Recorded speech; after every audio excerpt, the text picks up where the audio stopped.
Oh, good. There we go. I have a brown creeper. Vocalizing and doing its beep. Here we go. It's creeping up a cedar tree.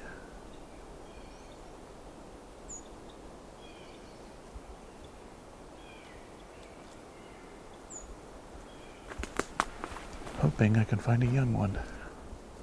Ah, even better. Well, not even better, even easier. This creeper's carrying food that it's not eating.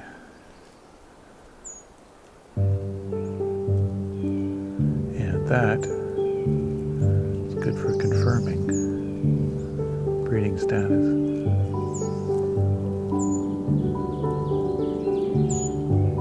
It's the last evening before I head back home, and I won't be back again until late August. After this evening with the brown creepers, I'll have another hike in the morning at a new location, as I've noticed there was a trailhead that I missed on the main road, and I'd like to scout it out before I return here next year.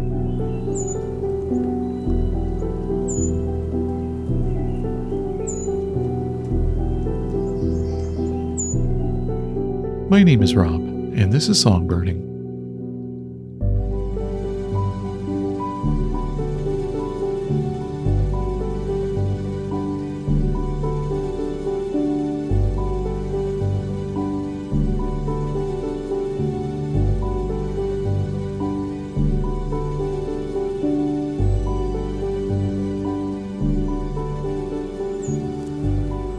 Birds aren't going to just carry food around for no reason. They're going to be taking it somewhere to its young.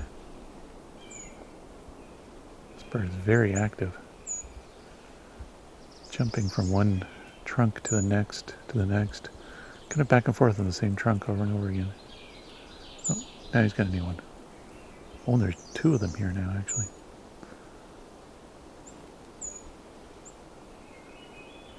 And a black-capped chickadee, too. Now, while I hope it might reveal its nest location to me, that's probably unlikely.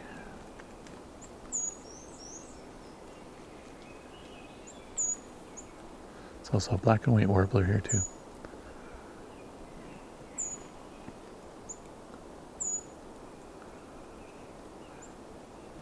These birds tend to nest in between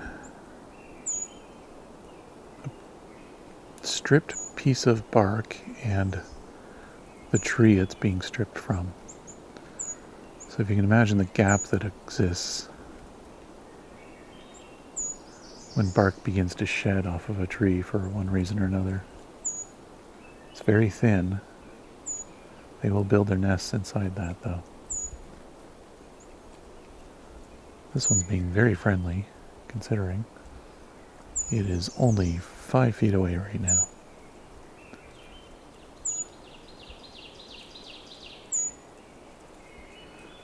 It is also a very fast bird in the summer. I'm much more used to the winter ones, which do not move so fast.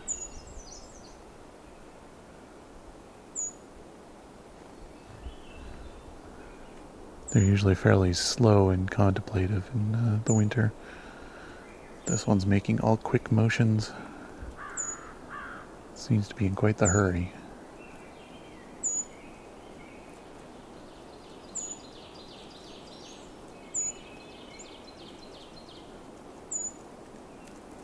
Hearing some Swainson's thrush too. Again, it's about, 5-6 feet in front of me. It's a curious chickadee following it around.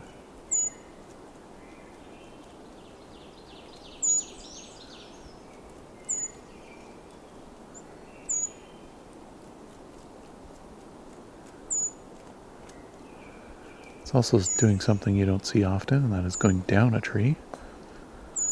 They do not face down like nuthatches do. If they go down a tree, they basically jump down.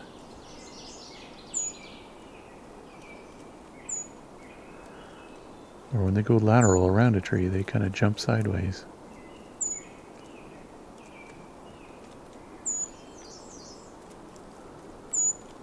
Well, got another bug. Stuffed it into its beak.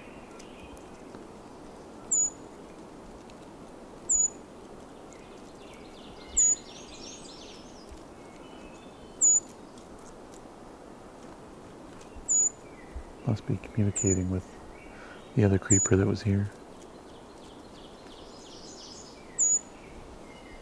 That's got to be what the beep is all about.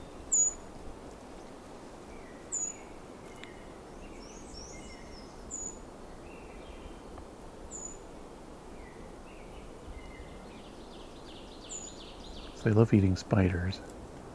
One of the things in its mouth I can tell right now is a harvestman. It's got long legs.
Partly wondering if this creeper is just making itself look busy, so I'll ignore it eventually.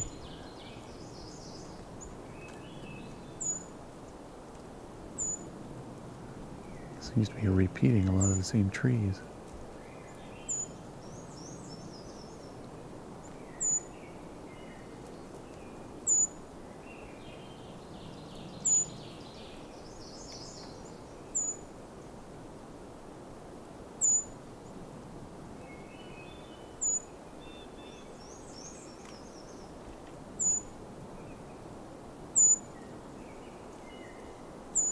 Okay, I'll let it be. That will bring brown creeper into the confirmed species list for confirmed breeding.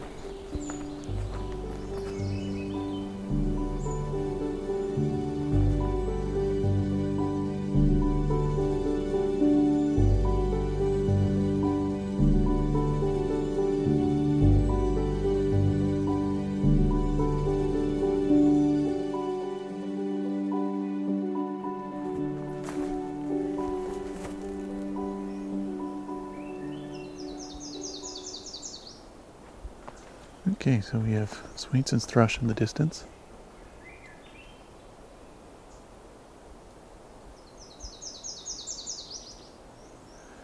And Myrtle Warbler or Nelson or Nashville. This is sounding like Nashville Warbler here too.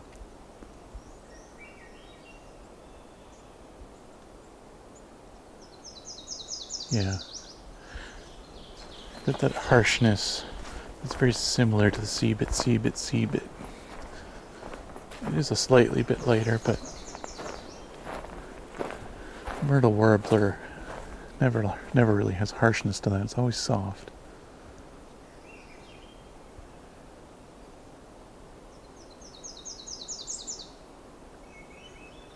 It will never. The Myrtle Warbler never seemed like C-bit.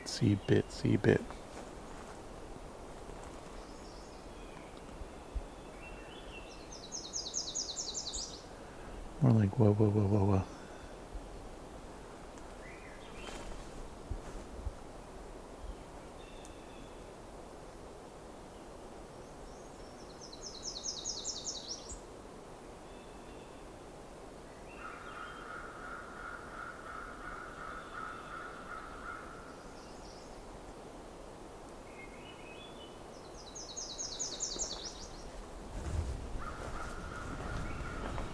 Going to continue on here.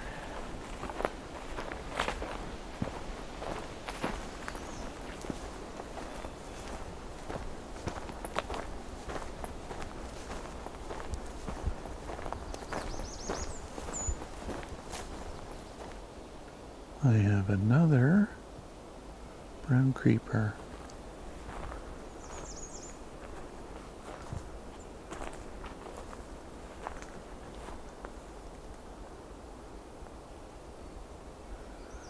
Vocalized once, then didn't hear it again.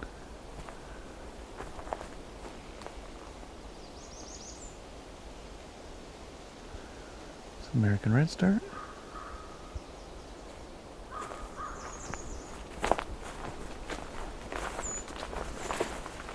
And there it is again.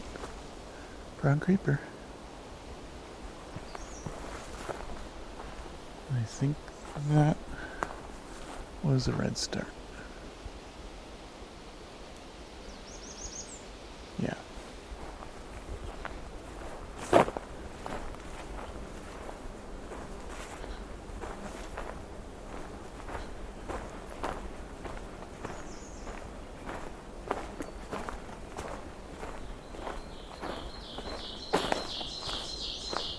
Ovenbird behind me.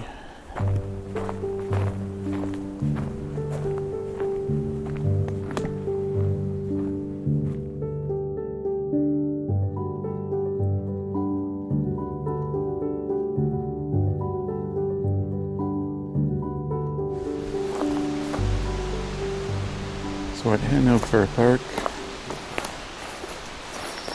a Nature Conservancy of Canada property, I'm taking the East Trail today. Took the West Trail the other day. I didn't know there was an East Trail, so this is new. I'm just going to do a brief foray into here because I don't know how long this trail is. I'm going to be a bit more limited on time today.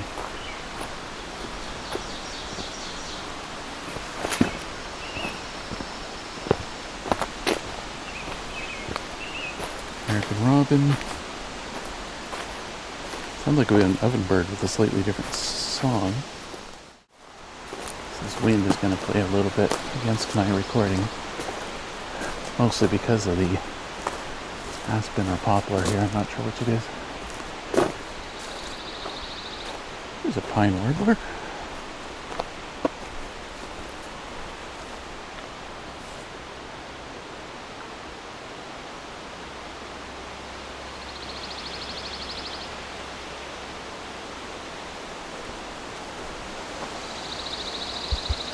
So that's our second male pine warbler in here. In a red pine. Ovenbird.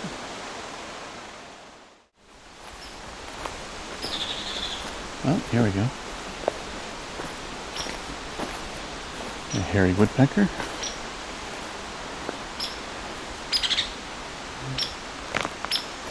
Oh, if I'm lucky, this is going to be a nest here somewhere. Or some young ones. This bird's very worked up.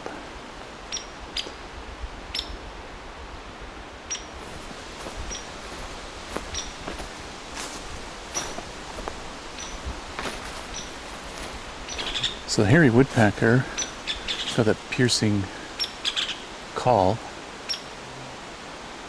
That other stuff you're hearing though is its kind of agitated behavior.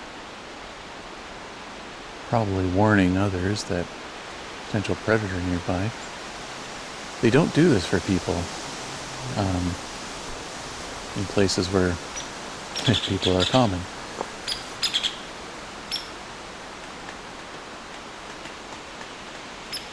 He's still pecking away, but he's letting everyone know. His chickadee friends, at least, let them know. Keep an eye open. I say he, but I believe this is actually she, so this one's doesn't have the red. Yeah, no red on the head. So this is a female.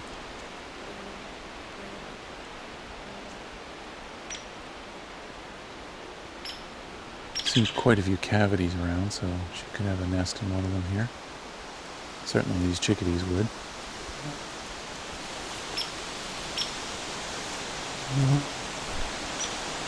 Surprised at how few woodpeckers I've found in this area, but this isn't the time of year to find them though. Not as obvious and vocal as in the winter.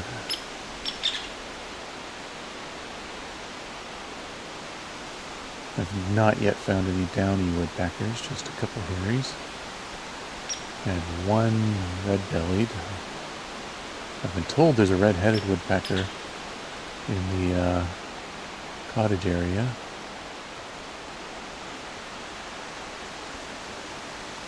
Which someday I guess I'll have to just camp out there and see if I can see it. I have seen and heard pileated, so that's here. And northern flicker. But not very many of any of them. Like I'm talking one or two of each species.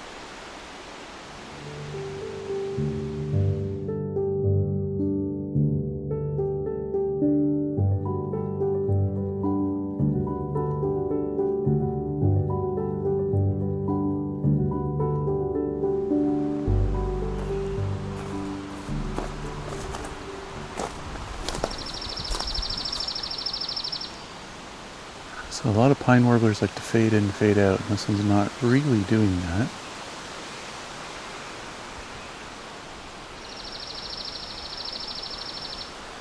That's because it's a chipping sparrow.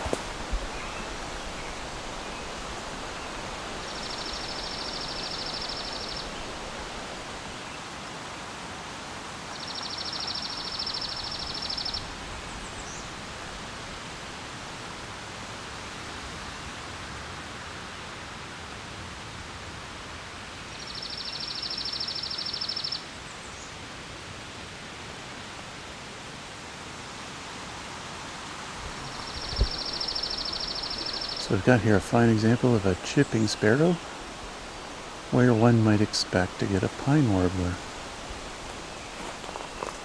This is where it gets really dicey, telling the difference between the two.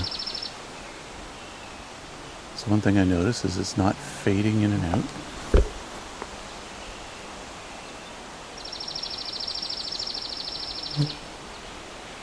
So it's a harsher tone.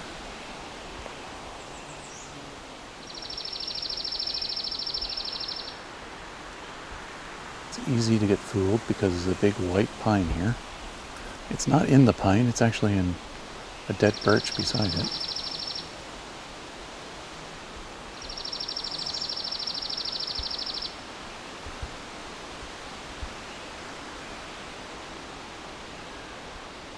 So how's this a chipping sparrow?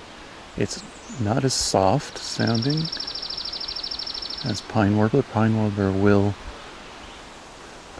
will fade in and fade out in volume. So this bird has switched to being in the pine tree now,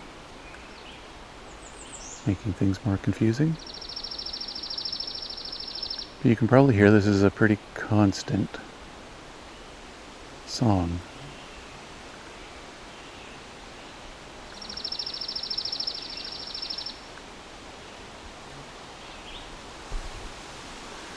This is also an edge habitat, so it's alongside of a road. Chipping sparrows love edge habitat. That's why I love urban areas so much. It's just full of edges. You're not going to find a chipping sparrow in the middle of the woods, generally. Unless there happens to be a clearing in the middle of the woods, and then it's edge habitat.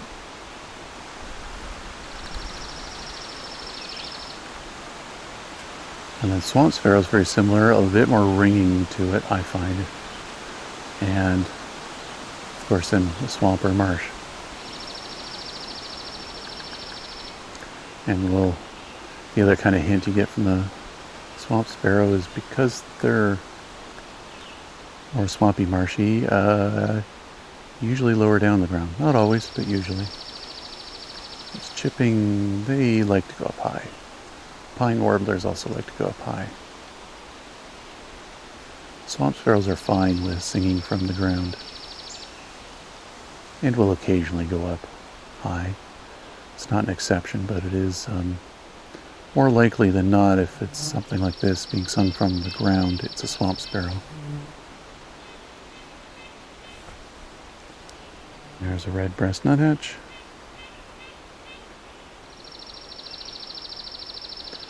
More likely than not, if it's being sung from the ground, it would be a swamp sparrow.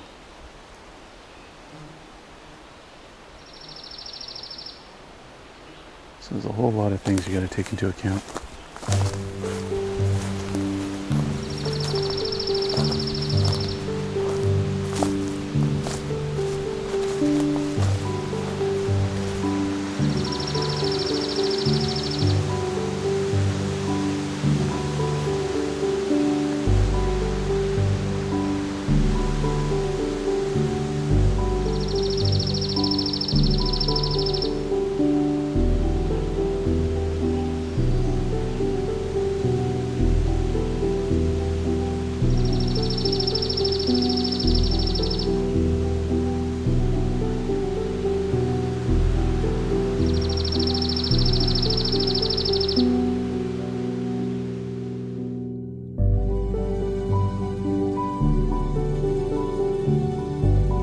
In the next episode, we'll be listening to the birds found in this place in late August.